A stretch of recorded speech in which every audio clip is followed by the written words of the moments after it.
bom, pessoal? Primeira aulinha aí, videoaula, na verdade, desta série, nono ano, né? Sobre os átomos e os elementos químicos. O que são os átomos, né? Ah, há tempos atrás, os gregos denominaram átomo a menor partícula, então, que forma as substâncias, os corpos dos seres vivos, as substâncias que a gente usa no dia a dia. E esses átomos eles se combinavam entre si. Na época, Aristóteles, Demócrito, Leucipo, enfim, pensavam que existiam apenas 4 elementos na natureza: água, ar, terra e fogo. E que a combinação desses 4 elementos, claro, em proporções diferentes, é que formavam as diversas substâncias que eles encontravam na natureza. A primeira teoria atômica, que é a teoria atômica de Dalton, que dizia que o átomo era indestrutível, indivisível, não poderia ser modificado, era a teoria de bola de bilhar. Então era um modelo esférico, né? Sólido, indestrutível, indivisível. Isso era o que Dalton falava, né? E que esses átomos eles se combinavam então entre si, formando as substâncias. Daí não existiam só os elementos da Grécia Antiga, né? Agora já nesse momento já existiam outros elementos conhecidos até então. Mais tarde, John Thomson ele percebeu em experimentos de laboratório que o átomo, na verdade, ele era uma esfera, né, assim como o de Dalton, porém carregada positivamente, várias cargas positivas, né? E cheio de cargas negativas sobre, né, preenchendo ou cobrindo então o átomo, e falava então que o átomo na natureza é neutro. Ele não possui carga nem positiva nem negativa, porque a carga positiva é anulada pela carga negativa. Essa partícula aqui, nessa época foi dado o nome de elétron, que é a partícula negativa. Tá bom? No entanto, no início do século XX, né, Ernest Rutherford, vamos ver se vai aparecer melhor aqui, fez esse experimento em laboratório. Então ele pegou uma caixa, né, uma fonte de partículas alfa, lançou em direção a uma chapa de ouro. Então essa chapinha aqui, seria uma chapa de ouro, uma lâmina de ouro bem fininha, e percebeu, né, como Dalton e Thomson diziam que o átomo era sólido, né, indestrutível, indivisível. Então, o que ele percebeu? Ou qual era a proposta inicial para comprovar isso?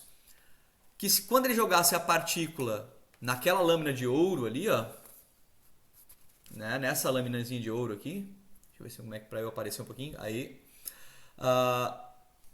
quando ele jogasse a partícula alfa nesta lâmina de ouro, ela deveria ser refletida para um lado ou para o outro, né, desviada. Não poderia atravessar a lâmina de ouro. No entanto, se vocês observarem aqui, mais próximos, algumas partículas atravessavam. Por quê? Olhem bem aqui, nessa estrutura aqui. Quando a partícula alfa batia, né, no núcleo, numa região denominada núcleo do átomo, né, ela desviava, refletia. E quando ela não tocava essa região, ela atravessava a chapa de ouro. Então ele conseguiu determinar que o átomo não era sólido, como diziam as teorias anteriores.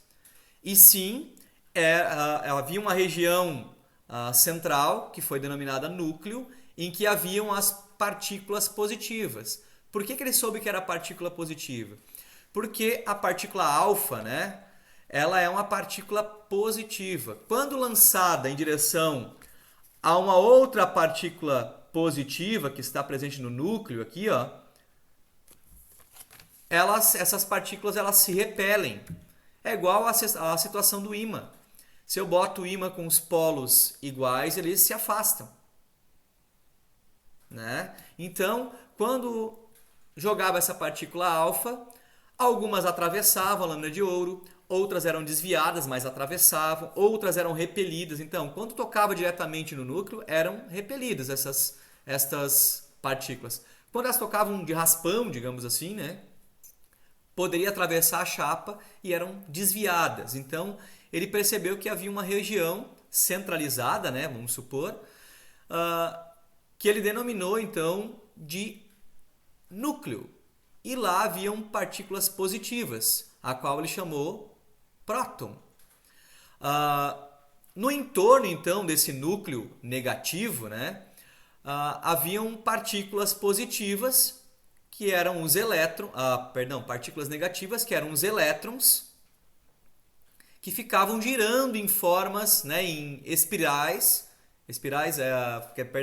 em formas elípticas, em órbitas elípticas, no entorno do núcleo, simulando o sistema planetário, né? Então aquela órbita circular mais alongada, né, no entorno de um núcleo positivo. Então as partículas negativas, então aqui está o núcleo e a partícula negativa fazia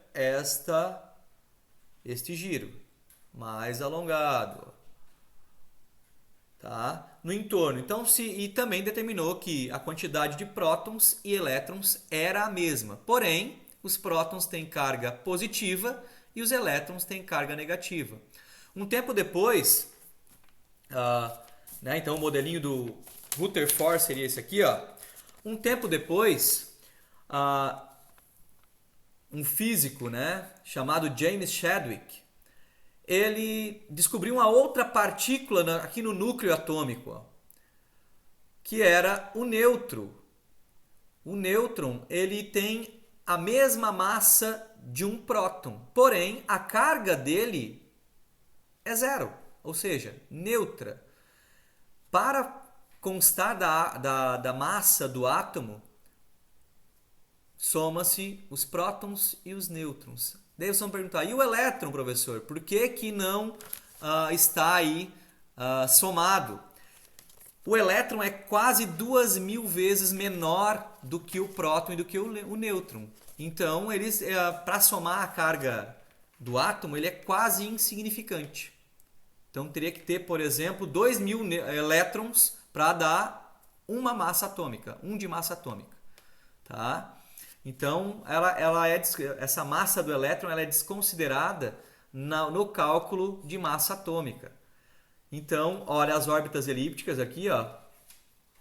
Tá? Órbitas alongadas, o elétron girando em torno de um núcleo. E, se a gente perceber, existem espaços vazios aqui. Então, o átomo não é sólido. Ele tem espaços por onde partículas podem passar. Tá?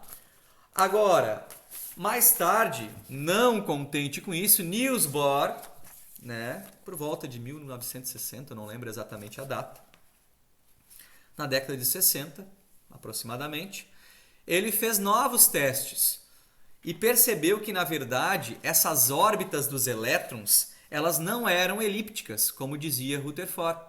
Elas eram aproximadamente circulares. Ó. Tá? Ó. Órbita circular. O núcleo continuava ali, ó, a partícula mais escurinha aqui seria o próton, a partícula mais clarinha, o nêutron. E essa partícula no entorno girando na eletrosfera.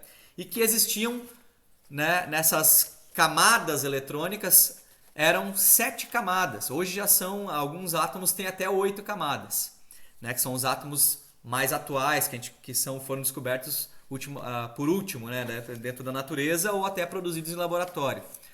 Então, o que acontecia com isso?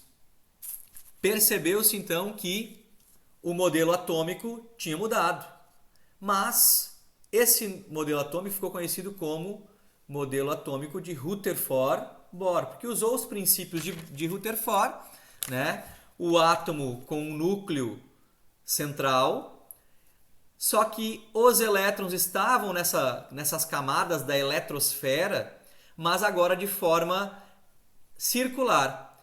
E essa forma circular, né, girando no entorno do núcleo, essa órbita circular, eles não ficavam fixas, eles poderiam receber energia, se aproximar do núcleo, afastar do núcleo, enfim, mas sempre em órbita circular. Existem outros modelos de átomos mais modernos, de Sommerfeld, por exemplo, que é um dos mais aceitos.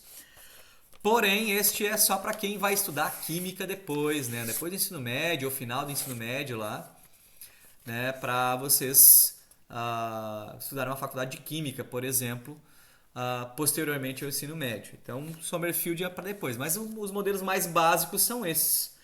E estes dois modelos, esses 4 modelos, na verdade, né? Eles nos trazem algumas informações sobre os átomos. Bom, todos eles na natureza são átomos neutros, ou seja, eles têm a mesma quantidade de prótons e elétrons. Por exemplo, o átomo de hidrogênio ele tem um elétron, portanto ele tem um próton. Então nós temos as características bem definidas quanto a isso. O próton, como ele fica no núcleo, ele nunca vai alterar o seu valor, o seu número, a sua quantidade. O elétron, como ele fica na eletrosfera, girando então no entorno do núcleo, né? Tá aqui ó, o elétron, ó, ele pode receber energia externa e sair dali. Ou até mesmo o átomo pode receber elétrons, formando o que a gente chama de íons. Se há uma perda de elétrons, né, nós temos os chamados cátions. Imaginem que eu tenho um átomo com 11 prótons e 11 elétrons. Se eu somar as cargas, o próton é positivo, elétron é negativo, então mais 11 do próton, menos 11 do elétron, eu tenho carga total do átomo 0. Isso é uma regrinha matemática simples, né, gente? Agora, no momento em que o átomo perdeu, né, doou esse elétron durante a formação de uma substância química, ele ficou com os 11 prótons no núcleo e os 10 elétrons na eletrosfera agora, porque ele perdeu um elétron, uma carga negativa. Então, mais 11 dos prótons, menos 10 dos elétrons, eu tenho um íon positivo 1. Então, todos os íons positivos, mais 1, mais 2, mais 3, mais 4, mais 5, mais 6, mais 7, eles são considerados cátions. Agora, se o elemento, né, o átomo, recebeu os elétrons, como por exemplo o cloro, ele tem 17 elétrons. A última camada ele tem 7. Ele precisa de 1 para se estabilizar. Então ele vai receber esse 1 elétron de algum outro átomo, por exemplo o sódio, né, que ele tem 1 na última camada. E recebendo esse elétron do sódio, ele fica com 18 elétrons. Se ele tinha 17 prótons no seu núcleo, carga mais 17. Agora ele tem 18 elétrons na eletrosfera, carga menos 18. Mais 17, menos 18, eu tenho carga total do átomo, menos 1. Então, esses átomos que são negativos, menos 1, menos 2, menos 3, menos 4 e assim por diante, eles são considerados e chamados de ânions. Tá? Para determinar, então, outras características do átomo, a gente trabalha com massa atômica, número de prótons ou número atômico e número de nêutrons. Então, vocês receberam aí na folhinha massa atômica, que é representada pela letra A maiúsculo, igual Z, que é o número de prótons ou o número atômico, mais N, que é o número de nêutrons. A massa atômica é igual ao número de prótons mais número de nêutrons. Certo? Então, a partir dessa formulazinha, vamos supor que um elemento qualquer lá possui em seu núcleo 11 prótons e 12 nêutrons. Qual é a massa atômica desse elemento? Bom, se a massa atômica é a soma do número atômico, que é o número de prótons, a mesma coisa que o número de prótons, mais um número de nêutrons, então eu tenho 11, que é o número de prótons, mais 12, que é o número de nêutrons, vou ter então a massa total de 23. Claro que a partir desta fórmula que vocês receberam, vocês conseguem calcular os outros itens. Se eu tiver massa atômica e quero saber o número atômico, que é a letra Z ali, né, que é o símbolo Z, eu vou pegar A, que é a massa atômica, diminuir do número de nêutrons. Então, se eu tiver massa atômica 190 e 78 nêutrons, eu pego a massa de 190, diminuo o total de nêutrons, 190 menos 78, que vai dar 112 de número atômico. O Z é igual a 112. E assim eu posso fazer com os nêutrons.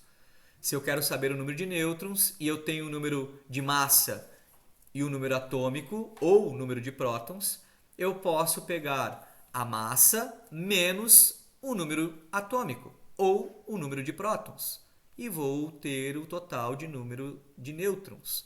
Então, vamos supor que um átomo tenha massa de 94 e tenha o número atômico de 42, tá? Ou o número de prótons 42, que é a mesma coisa. Eu vou pegar a massa 94, diminuir o número atômico, que é 42.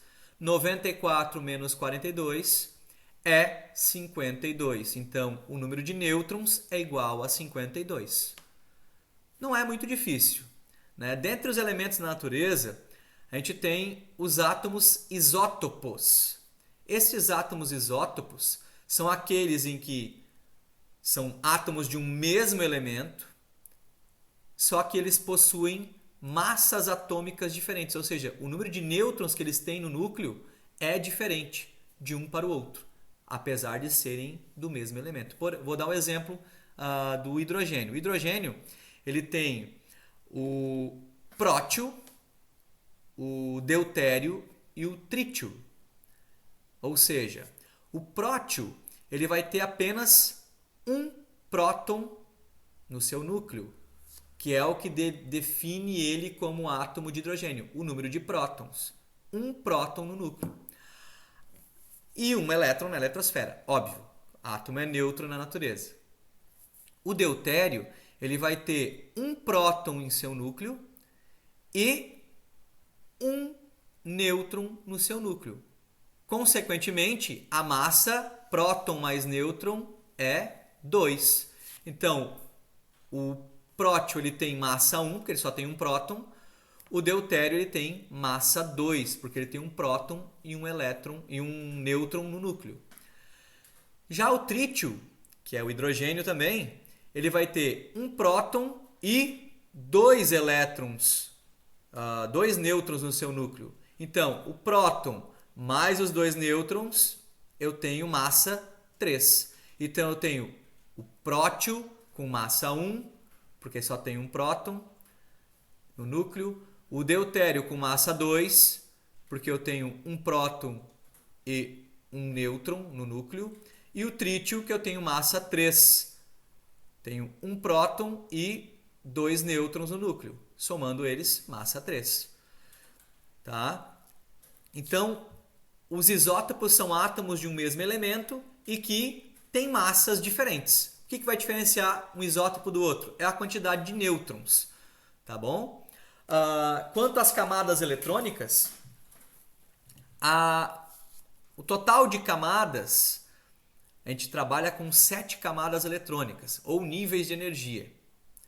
Esses níveis de energia eles vão da camada do nível 1 ao nível 7, ou camada K, L, M, N, O, P, Q. Cada camada tem uma quantidade de elétrons que ela suporta, o máximo de elétrons. Qual seria esse máximo? Então, na camada K, a primeira camada, no máximo 2. Na camada L, no máximo 18. Na camada camada L no máximo 8. Na camada N, no máximo 18. Na camada M, no máximo 32. Na camada O, acho que eu inverti MN, tudo bem. Na camada O, 32. Na camada P, 18. Na camada Q, 8 elétrons. Então, KLMNOPQ. K8, K2, L8, M18, N32, O32, P18 e Q8. Já estão adicionando mais uma camada aí, que é a camada R, que vai ter 2 no final, mas por enquanto vamos trabalhar até aqui, tá bom? Todos os elementos, eles tentam, né, para se estabilizarem, para não perder energia na natureza, eles tentam imitar os gases nobres, possuindo então 8 elétrons na última camada. Isso eles fazem com as ligações químicas, né? Esta regra de que o elemento pode ter no máximo 8 elétrons na última camada é que vai determinar a distribuição de elétrons nas camadas, que eu vou fazer um videozinho depois explicando para vocês como faz a distribuição dos elétrons, tá? Mas eles fazem isso para imitar os gases nobres. Como só pode ter no máximo 8, esta regra ficou conhecida como regra do octeto. Tá? Ou seja, o octeto vem de 8 elétrons na última camada. Tá? Espero que eu tenha elucidado algumas dúvidas de vocês e aguarde o vídeo aí da distribuição dos elétrons nas camadas eletrônicas. Tá bom? Um abraço, até a próxima.